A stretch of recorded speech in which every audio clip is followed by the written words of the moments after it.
হজের 10 দিনের ফজিলত আমাদের সবাইকে মনে করে দেওয়া লাগবে, ঠিক আছে? অনলাইন অফলাইনে সবাই প্রচার করবেন। এই 10 দিন নেক আমলের জন্য একটা উৎসবের উপহার আল্লাহর পক্ষ থেকে। এই 10টা দিন যেন আমরা আল্লাহর পক্ষ থেকে এই উপহারকে কাজে লাগাই, বেশি বেশি নেক আমল করি, পরকালকে গুছিয়ে নেই।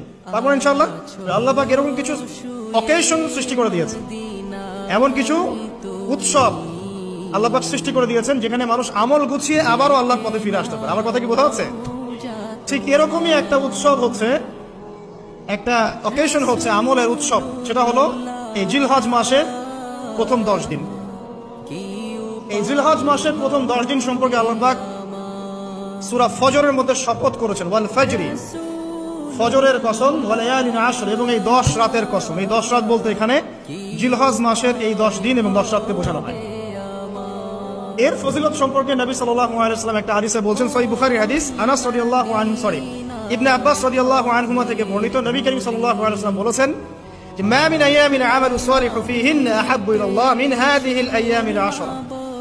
আল্লাহ পাকের কাছে এই 10 দিন অর্থাৎ জিলহজ মাসের প্রথম 10 দিনের নেক আমল যত বেশি প্রিয়, আল্লাহর কাছে জিলহজ মাসের প্রথম 10 দিনের নেক আমল যত বেশি প্রিয়, অন্য কোনো আমল এত বেশি প্রিয় না।